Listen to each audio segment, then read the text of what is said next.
Boa noite a todos. Novamente estamos aqui dando seguimento ao nosso estudo da Mivali, do livro Evolução em Dois Mundos.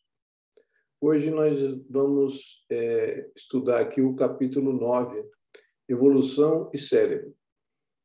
Vamos fazendo a leitura, os comentários, e no final também tem alguns slides aqui, para a gente também refletir um pouco a respeito do capítulo da noite. Formação do mundo cerebral.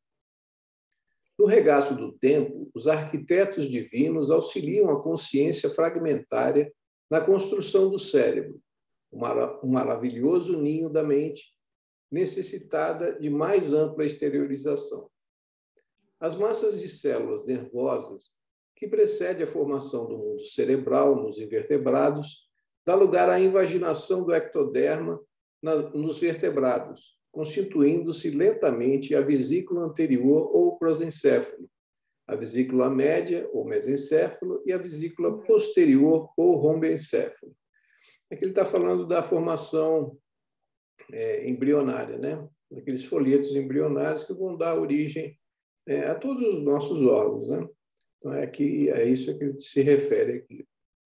Nos peixes, os hemisférios cerebrais mostram-se ainda muito reduzidos. Nos anfíbios, denotam um desenvolvimento encorajador.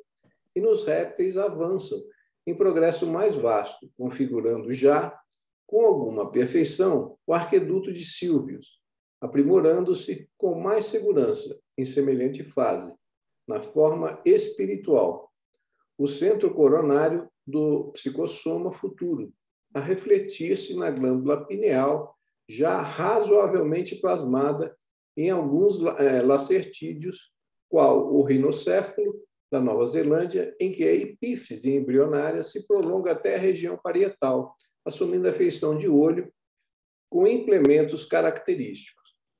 Então, ele está falando aqui também, novamente, dessa evolução paralela do espiritual com o material, né? Então, da formação desse sistema nervoso, né, que está começando a se formar e se aprimorar e evoluir, né, com o centro coronário do perispírito, né? Então, existe uma correlação que vai se aprimorando, evoluindo em paralelo, né? Zoólogos respeitáveis consideram o mencionado aparelho como sendo um globo ocular abandonado pela natureza. Aqui ele está se referindo à pineal nos répteis, aqui, né? nos anfíbios. Depois, nos slides, a gente vai ver isso melhor. Contudo, é aí que a epífise começa a consolidar-se, por fulcro energético de sensações sutis, para a tradução e seleção dos estados mentais diversos, os mecanismos da reflexão e do pensamento, da meditação e do discernimento, pronunciando as operações da mediunidade consciente ou inconsciente, pelas quais espíritos encarnados e desencarnados se consorciam uns com os outros, na mesma faixa de vibrações, para as grandes criações da ciência e da religião, da cultura e da arte, na jornada ascensional para Deus, quando não seja nas associações psíquicas de espécie inferior ou de natureza vulgar, em que as almas prisioneiras da provação ou da sombra se retraíam reciprocamente, né?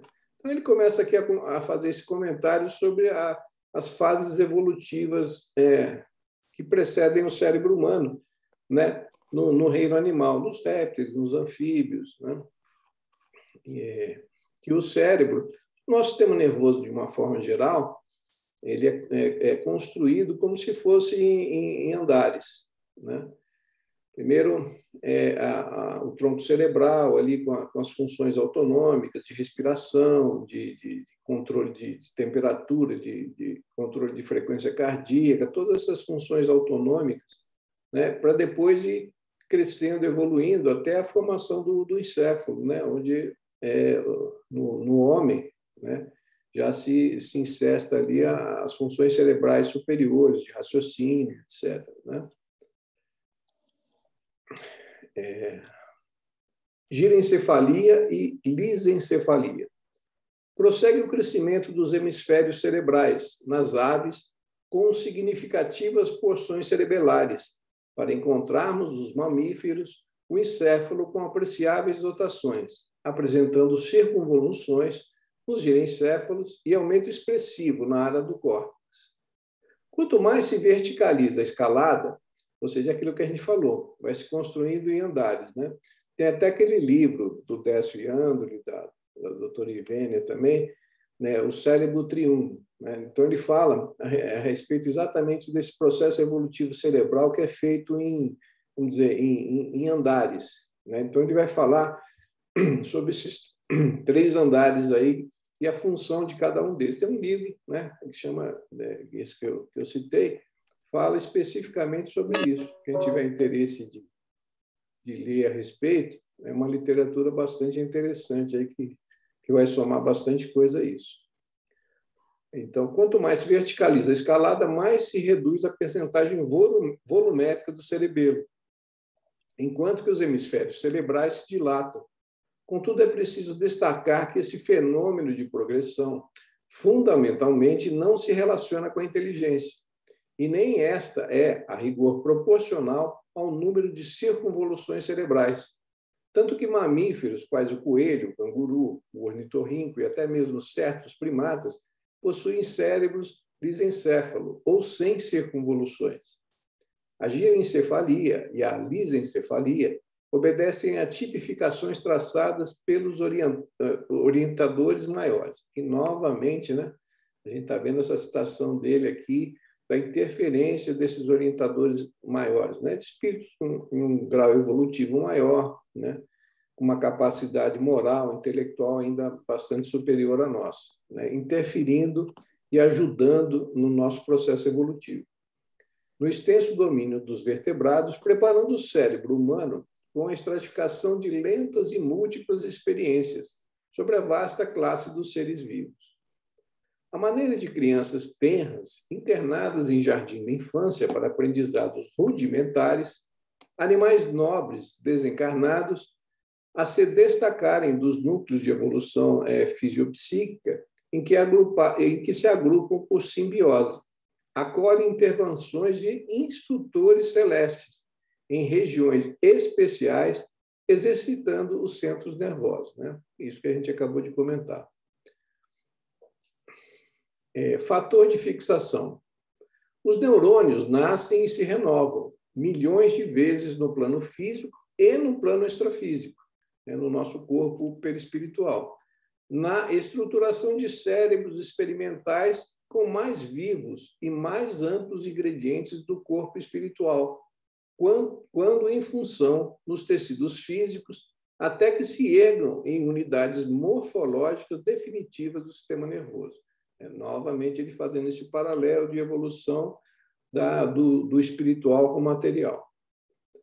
Demonstrando formação especialíssima, porquanto reproduz mais profundamente a tessitura das células psicossomáticas, o neurônio é toda uma usina microscópica, constituindo-se de um corpo celular com prolongamentos, apresentando um núcleo, escassa cromatina e um nucleolo. Achando-se o núcleo cercado de protoplasma, em que há mitocôndrias, neurofibrilas, aparelhos de Golgi, melanina abundante e um pigmento ocre estreitamente relacionado com o corpo espiritual, de função muito importante na vida do pensamento, aumentando consideravelmente na madureza e na velhice das criaturas, além de uma substância invisível na célula em atividade, a espalhar-se no citoplasma e nos dendritos, facilmente reconhecida por intermédio de corantes básicos. Quando a célula se encontra devidamente fixada, essa substância, a expressar-se nos chamados corpúsculos de Nils, que podem sofrer a cromatólise, representa alimento psíquico aurido pelo corpo espiritual no laboratório da vida cósmica, através da respiração, durante o repouso físico, para a restauração de células fatigadas e insubstituíveis. O pigmento ocre, que a ciência humana observa, sem maiores definições, é conhecido no mundo espiritual como fator de fixação, como que a encerrar a mente em si mesma, quando esta se distancia do movimento renovador em que a vida se exprime e avança, adensando-se ou rarefazendo-se, ele, nos círculos humanos, conforme a atitude mental do espírito no qual o tempo em que se lhe perdure a existência carnal. Então, ele fala aqui a respeito dessa substância, né, que é identificada através de corantes no nosso cérebro, estão relacionados ao nosso pensamento, né? Então, eles ficam impregnados ali no nosso próprio sistema nervoso central. Agora, reflexos tipos. Estabelecidos os centros nervosos em que se entrosam as forças fisiopsicossomáticas, os reflexos tipo são organizados no reino animal, fixando-se o reflexo de flexão, que consta da flexão de um membro atacado na superfície por estímulos de variadas origens. O reflexo fásico, que interessa a defesa própria na remoção de estímulos perniciosos. O reflexo miotático, a evidenciar-se na contração do músculo quando responde à extensão de suas fibras. Os reflexos posturais diversos e os múltiplos reflexos segmentares e intersegmentares, com os arcos que lhes são característicos, tanto na parte aferente como na parte eferente, preparando-se o veículo fisiopsicossomático do porvir em reações nervosas fundamentais.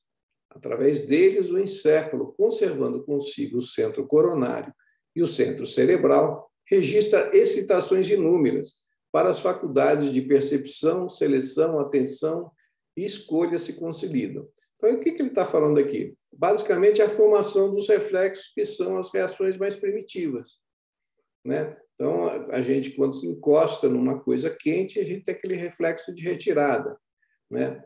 Ao estirar um músculo, o reflexo de contração, ou seja, são reflexos primitivos, básicos, que são, vamos dizer, as manifestações mais primitivas do nosso sistema nervoso.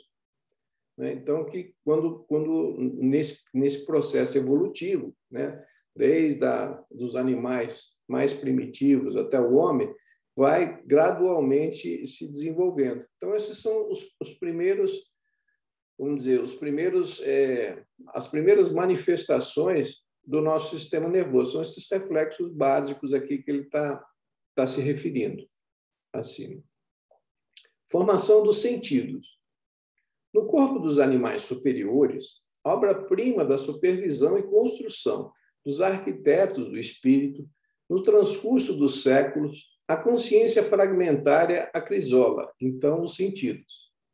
Fim do longo período de trabalho, afirma-se o tato, o sentido cutâneo essencial, a espraiar-se por toda a pele. Então, ele vai falando agora aqui, depois dessa formação desses reflexos primitivos, a formação dos nossos sentidos, né?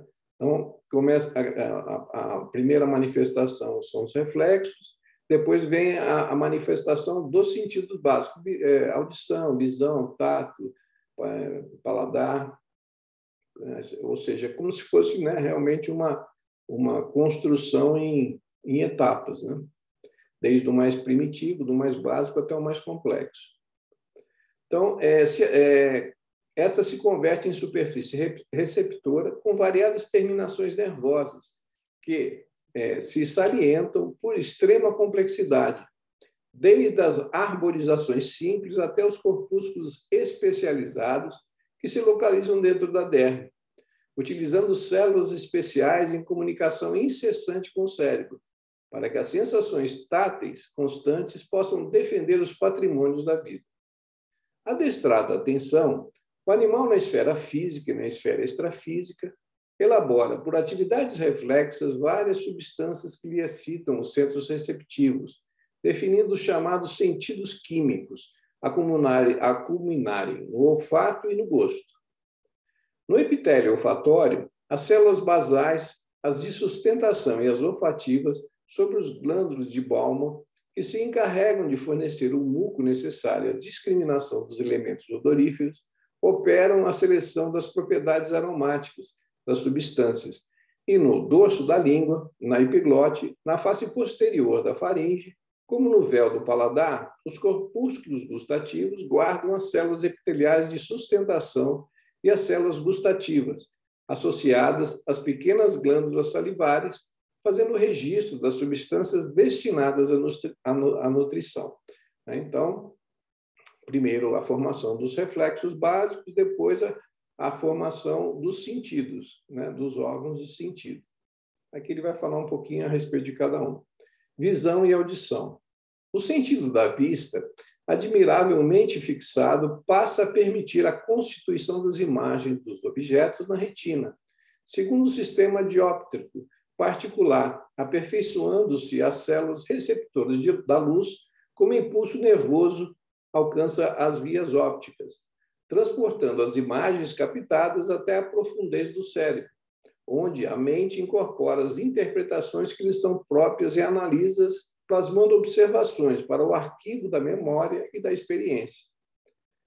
E a audição, alicerçando-se em um órgão complexo, consolida-se no ouvido interno, protegido pelo ouvido externo e pelo ouvido médio, em que o tubo coclear, a dividir-se em 3 compartimentos, vai encontrar as células evoluídas dos órgãos de corte e as fibras nervosas do acústico, encarregadas de transmitir as vibrações sonoras que atingem o ouvido médio, em estímulos nervosos, a saírem através do nervo auditivo na direção da mente, que realiza a seleção dos valores atinentes às sensações de tom, intensidade e timbre, estabelecendo em seu próprio favor a vasta rede de reflexos condicionados com expressão decisiva em seu desenvolvimento. Sob a orientação das inteligências sublimes, novamente aqui, cada sentido se instala em organização especial, formada de vários aparelhos e implementos. Também o cérebro integral se organiza em lobos diversos, com vasta margem de recursos para o futuro, quando a alma, então nascente em atividade instintiva na construção de seu próprio veículo, se erigirá em consciência desperta, com capacidade de utilizar vantagens potenciais que a sabedoria divina lhe oferece.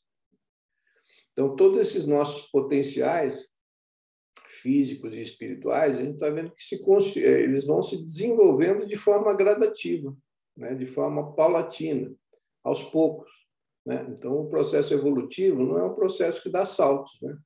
Então, a própria natureza ela é sábia e ela é, vamos dizer, paciente. As coisas vão se desenvolvendo, vão transcorrendo aos poucos, esse processo, e sempre, como ele diz aqui, auxiliado por essa direção espiritual da vida superior, como ele vai transcorrer aqui agora. Microcosmo prodigioso. Com o tempo, a direção espiritual da vida, falando novamente, consegue, enfim, organizar com mais eficiência o sistema nervoso autônomo, regulando e coordenando as funções das vísceras.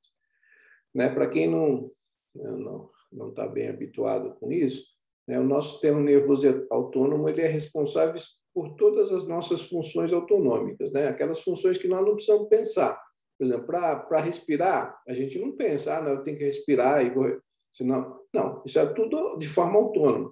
Nosso coração ele bate de forma autônoma, a nossa pressão arterial, o nosso processo digestivo, as funções endócrinas de todas as glândulas, isso tudo é realizado de forma autonômica, que é gerenciado pelo nosso sistema nervoso autônomo. Em todos os ângulos do cérebro, esse microcosmo prodigioso, células especiais permanecem sob o controle do espírito, assimilando-lhes os desejos e executando as ordens no automatismo, que a evolução lhe confere. É aquilo que a gente tem falado aqui constantemente. Tudo que é matéria está no campo dos efeitos. O campo das causas é sempre o campo do princípio inteligente, do espírito. Desde o grupo tectobulbar, das fibras pré-ganglionares, saindo com os pares cranianos, tecidas com neurônios no mesencéfalo, protuberância e bulbo, incluindo os núcleos supraóticos, paraventriculares e parede anterior do infundíbulo, até o grupo sacro, com neurônios localizados na medula sacra. Nervos especiais funcionam como estações emissoras e receptoras, manipulando a energia mental, projetada ou recolhida pela mente, em ação constante nos domínios da sensação e da ideia, com conexões e trajetos que a ciência do homem mal começa a perceber, atuando nos demais centros do corpo espiritual e nas zonas fisiológicas que configuram o veículo somático através dos circuitos reflexos. Então, a gente está dizendo o que aqui? Que o espírito ele influencia a matéria, mas também a matéria influencia o espírito. Aquelas impressões que a gente capta do mundo material, elas também influenciam o nosso pensamento e o nosso sentimento. Então, é como se fosse uma via uma estrada de dupla via, né? É o espírito atuando sobre a matéria e essas percepções da matéria também atuando nas sensações, nas percepções do espírito, né? No diencéfalo, campo essencialmente sensitivo e vegetativo, parte das mais primitivas do sistema nervoso central, o centro coronário, por fulcro luminoso, entrosa-se com o centro cerebral, a exprimir-se no córtex, em todos os mecanismos do mundo cerebral. E dessa junção de forças, o espírito encontra no cérebro o gabinete de comando de energias que o servem, como aparelho de expressão dos seus sentimentos e pensamentos, com os quais, no regime de responsabilidade de autoescolha, plasmará no espaço e no tempo o seu próprio caminho de ascensão para Deus. Então, aqui eu botei aqui no final aquele livro, né, quem tiver interesse, do Décio, da doutora Ivene, né, do cérebro triúnico, vai falando a respeito da formação do cérebro nesses 3 andares, né? Tem aqui uns slides aqui para a gente também aqui rapidamente dar uma olhada. Então, aqui ele fala do cérebro. O cérebro é o órgão sagrado de manifestação da mente, em trânsito da animalidade primitiva para a espiritualidade humana. Então, ou seja, o cérebro é como se fosse, fazendo uma analogia a um computador, é o hardware que a nossa mente, né, se instala. A nossa mente seria o software e o nosso cérebro, o nosso sistema nervoso é o hardware que a nossa mente está instalada nele. Então, alterações das funções cerebrais, né? Por exemplo, o indivíduo, quando tem um acidente vascular cerebral e fica limitado nessas suas manifestações, né, através desses sentidos, aí, às vezes com distúrbios da fala, da mobilidade, né, como se fosse ali um hardware que está danificado e vamos dizer, e dificulta, né, a manifestação do software, né, do funcionamento do software, né, por esse hardware que está, vamos dizer, comprometido. Aqui, os espíritos siderais, sob delegação de Deus, encarregados de promover a vida no planeta Terra ao longo dos milênios, proporcionam ao princípio inteligente que ele possa manifestar-se, engendram a construção do cérebro sublime, ferramenta fundamental, na qual se alojará a mente. Novamente, aqui ele fazendo uma referência a esses espíritos siderais, né, esses co-criadores maiores, né, auxiliando a nossa evolução aqui no planeta Terra, né, no nosso plano evolutivo.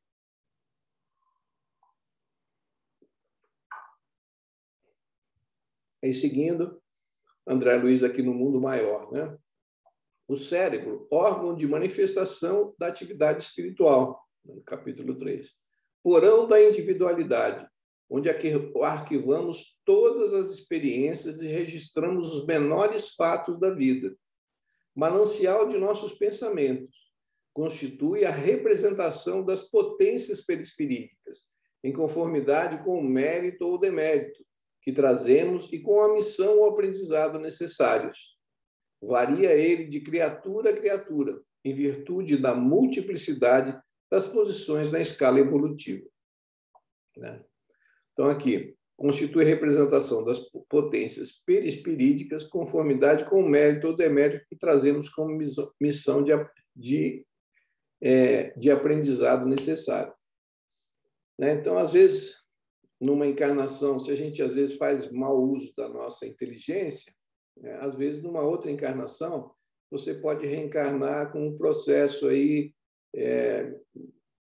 vamos dizer, de limitação da tua capacidade. Às vezes, um processo de idiotismo, de algum comprometimento cerebral que que é decorrência, né? A lei de causa e efeito, desse mau uso que, às vezes, por vezes, a gente faz das nossas potencialidades espirituais. Né? Aqui um pouquinho a respeito da divisão embriológica e da divisão anatômica aqui do sistema nervoso central, né? A gente não vai entrar em detalhes aqui. Aqui ele fala a respeito daquela parte, quando ele fala dos répteis, né? Que eles têm ali uma pineal ali ainda incipiente, né?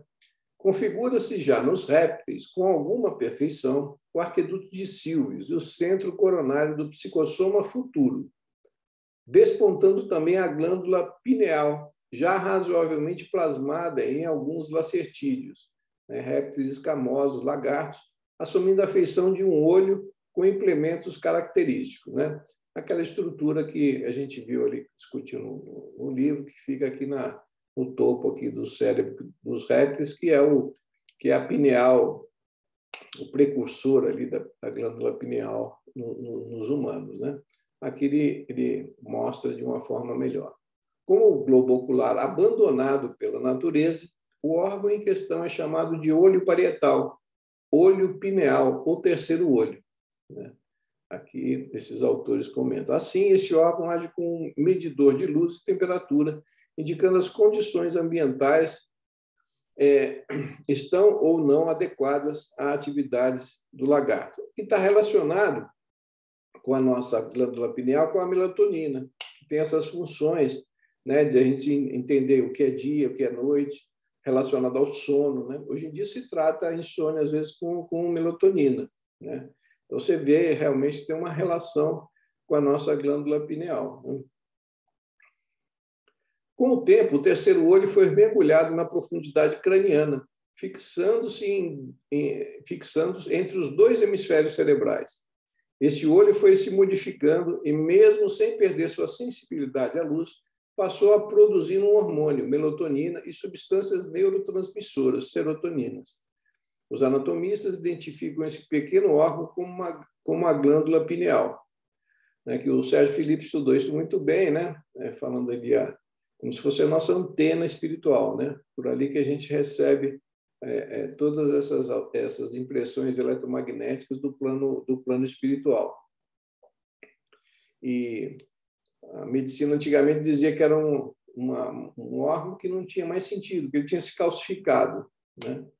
É exatamente isso. Quanto mais cristais ali tem de apatita, né, naquela glândula, maior essa capacidade mediúnica aí que tem, né? Se vocês botarem no YouTube Sérgio Felipe, melatonina, né, vocês vão ter uma aula bem interessante a respeito disso, né? A nós espíritas, o estudo das funções dessa glândula é indispensável, possibilitando-nos compreender os sutis mecanismos da reflexão e do pensamento, bem como das atividades cerebrais envolvidas na mediunidade. Aqui em Missionários da Luz, André Luiz também fala, no exercício mediúnico de qualquer modalidade, a epífise desempenha o papel mais importante. É nela que reside o sentido novo dos homens. Entretanto, na grande maioria deles, a potência divina dorme embrionária. Então, a importância da pineal com relação à mediunidade, né? Aqui, Missionários da Luz, de novo, o cérebro mostra fulgurações nos desenhos caprichosos. Os lobos cerebrais lembravam correntes dinâmicas. As células corticais e as fibras nervosas, com suas tênues ramificações, constituíam elementos delicadíssimos de condução das energias recônditas e imponderáveis. Nesse concerto, sob a luz mental indefinível, a epífise emitia raios azulados e intensos. Né? Está descrito aqui no capítulo 1 do Missionário da Luz. No mesmo Missionário da Luz, no capítulo 2. Não se trata de órgão morto, se referindo novamente à pineal. É a glândula da vida mental. Ela acorda no organismo do homem na puberdade. Continua a funcionar como o mais avançado laboratório de elementos psíquicos da criatura terrestre. O neurologista comum não a conhece bem. O psiquiatra devar-lhe-á mais tarde os segredos. Os psicólogos vulgares ignoram-na.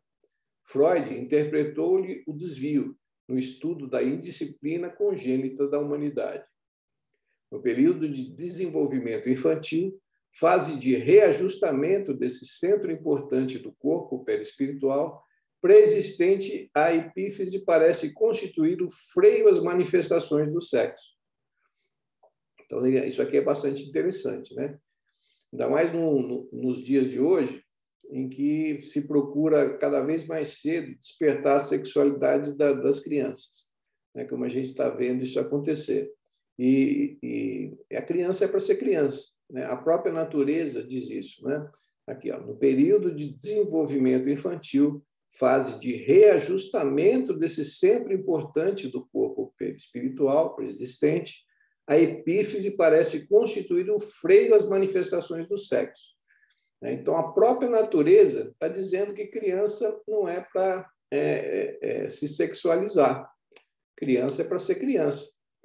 Então, a própria natureza nos diz isso, né? Então, por isso que a gente tem que entender e combater isso aí hoje em dia, nesse processo aí que cada vez mais se tenta sexualizar as crianças, né? Isso é bastante prejudicial.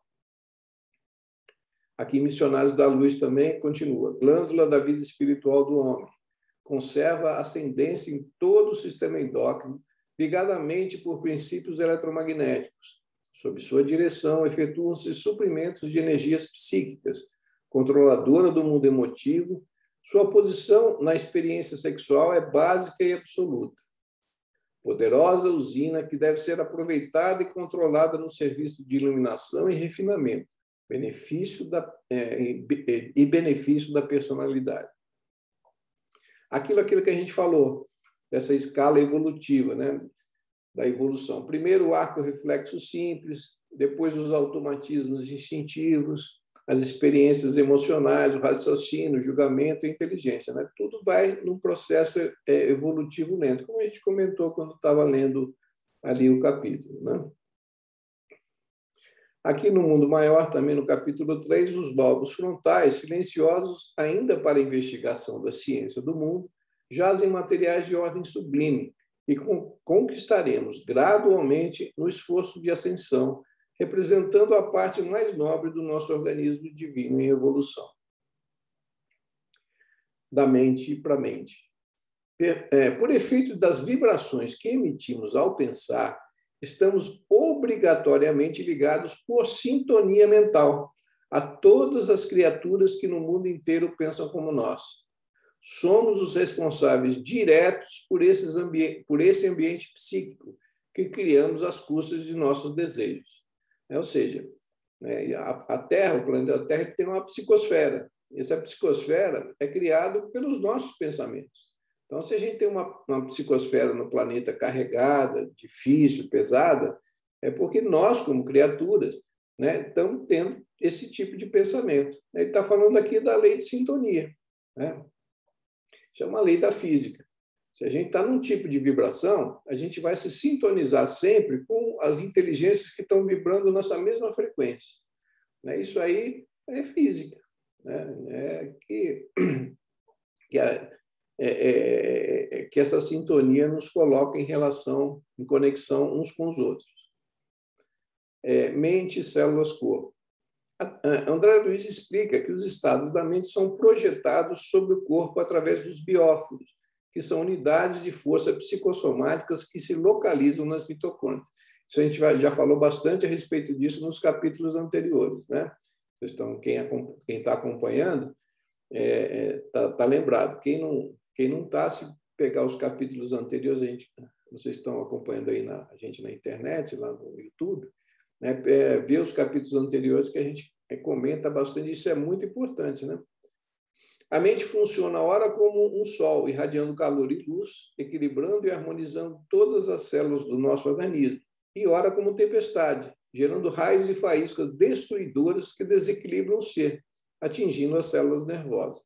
Então, aquela comunicação que dá do princípio inteligente, através do corpo mental, do perispírito, né? A ligação dos centros de força, dos chakras, do perispírito com os nossos plexos nervosos. Então, todas essas impressões de pensamento e de sentimento, elas são transmitidas para o nosso corpo físico, através dessas estruturas, e estão promovendo a cada instante no nosso corpo uma série de alterações neurohormonais, né, que vão gerar equilíbrio ou desequilíbrio no nosso corpo físico. Aqui, mente e moléstias. Os processos kármicos, advindos de outras encarnações, estão marcados no núcleo celular através dos cromossomas, disposições do destino, sendo, portanto, irreversíveis nessa encarnação. Aquilo que a gente falou também dos nossos genes nos capítulos anteriores, né? A evolução da doença e a aquisição de novas moléstias seriam controladas através do citoplasma, pela ação dos bióforos, novamente aqui, que modificariam a informação enviada pelo núcleo do citoplasma, podendo, a partir do governo mental, impedir a sua manifestação ou torná-la mais ou menos grave. Então, a gente já discutiu aqui também nos capítulos anteriores a respeito da ativação dos nossos genes, né? Que a gente sabe que de todos os nossos genes, só de 5% dos nossos genes estão ativados. A gente fez até aquele comentário das pessoas, das mulheres com família de câncer de mama, às vezes que... Então, você tem um oncogene, você herda dos seus ascendentes. E esse oncogene, de acordo com o nosso pensamento e com o nosso sentimento, ele pode se manter ali inerte e a gente passar a vida sem desenvolver esse tipo de câncer, ou ser ativado através desse processo que a gente comentou anteriormente e a gente vir desenvolver um câncer, por exemplo. Aqui no Livro dos Espíritos, na questão 146, a alma tem uma sede determinada e circunscrita ao corpo, né, o que Kardec pergunta aos espíritos. Não, mas ela está mais particularmente na cabeça, entre os grandes gênios, em todos os que usam bastante o pensamento, e no coração dos que sentem intensamente e cujas ações são dedicadas à humanidade, né? Então, aquelas duas asas, né? A intelectualidade e a moralidade, né? Aqui, como Kardec pergunta, os espíritos respondem, né? A nossa parte racional, intelectual, está mais relacionada à nossa cabeça, ao nosso sistema nervoso central. E os sentimentos, as emoções, no nosso coração. Por isso que a gente vê que as doenças cardiovasculares, principalmente infarto, essas coisas, têm uma grande relação com o sentimento, né? Então, aqui, nessa pergunta 146 do Livro dos Espíritos, aqui explica isso bastante. Aqui, novamente, no Mundo Maior, no capítulo 3, não podemos dizer que possuímos 3 cérebros simultaneamente. Temos apenas um, que, porém, se divide em 3 regiões distintas. É aquilo que a gente falou, do cérebro triuno, do livro lá do Décio da Ivênia.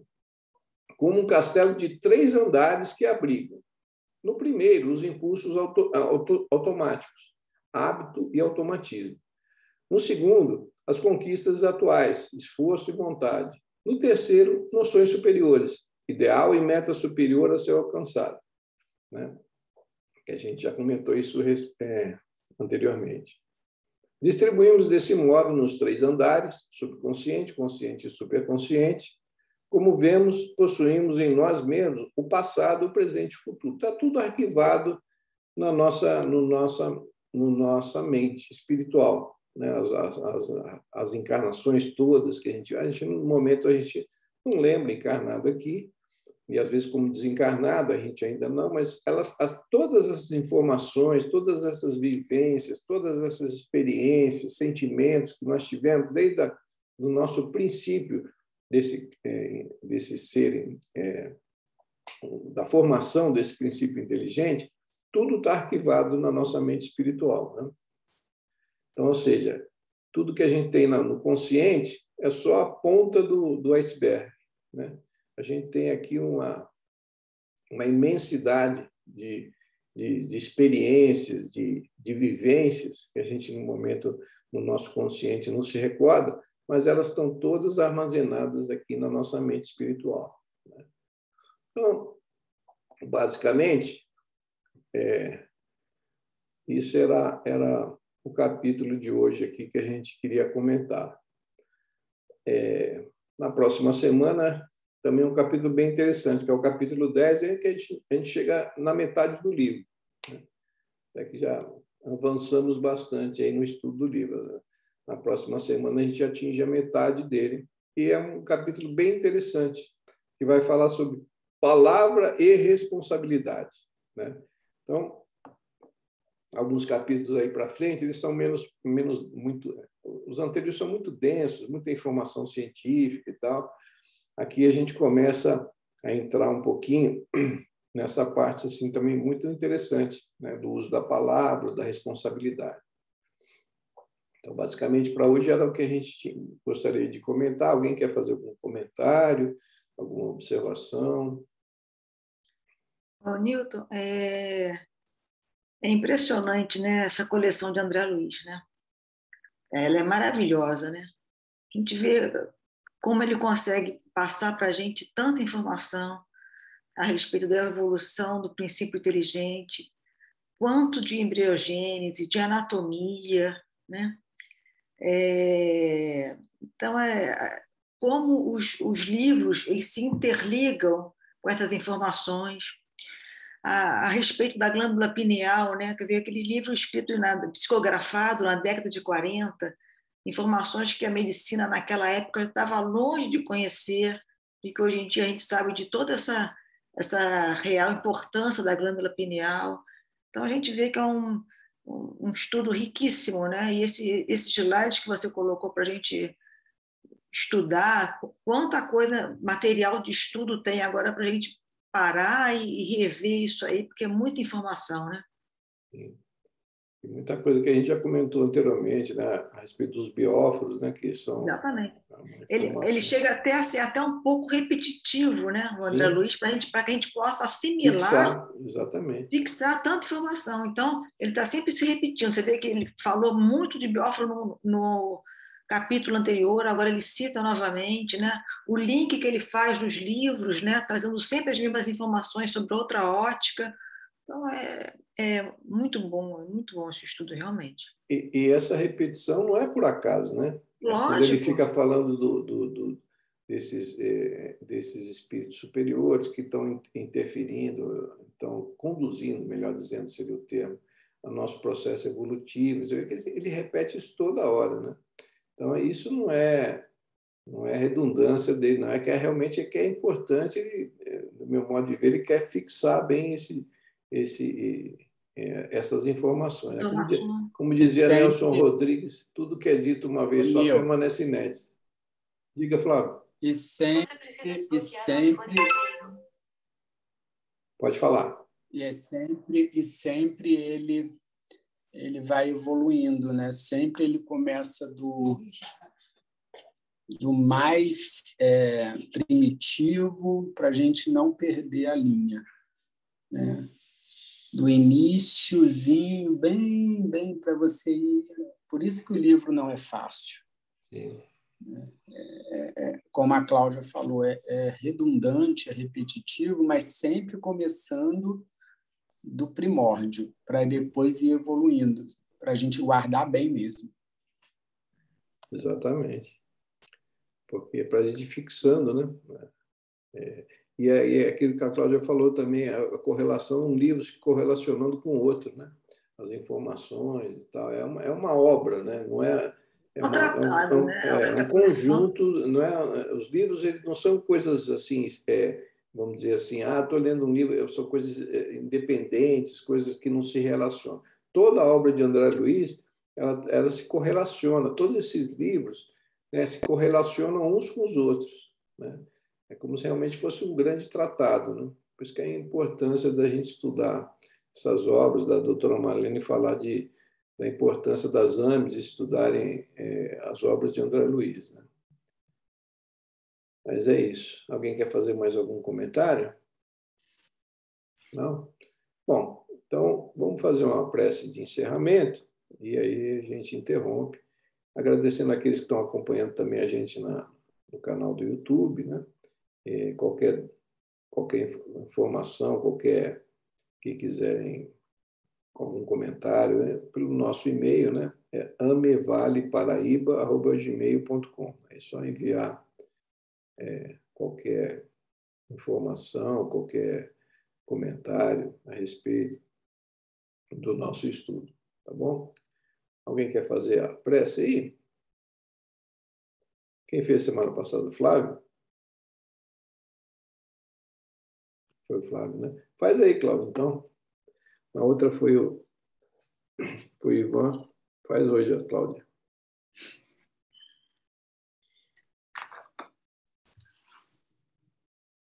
Pai amantíssimo, Jesus, mestre querido, ao doutor Bezerra de Menezes, patrão desse grupo, agradecemos, Senhor, pela oportunidade de estudo dessa noite, por todo o conhecimento que nos fora trazido, por podermos vislumbrar, compreender um pouco mais de todo esse processo evolutivo, por todo o amparo que tivemos durante todo esse processo, por esses arquitetos divinos, nossa imensa gratidão. Pedimos, Senhor, que nos ampare, nos proteja, nos abençoe, para que possamos ter uma semana de muita paz, de muita harmonia e tranquilidade, que na próxima semana possamos estar novamente juntos nesse estudo que muito nos acrescenta. Que assim seja, Senhor.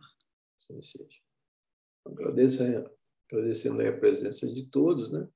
Inclusive aqueles que estão nos acompanhando também na internet. Então, a gente encerra o nosso estudo por hoje. Aí a gente dá continuidade na semana que vem com o capítulo 10, Palavra e Responsabilidade. Tá bom? Eu vou encerrando aqui a gravação. Uma boa noite a todos. Boa noite.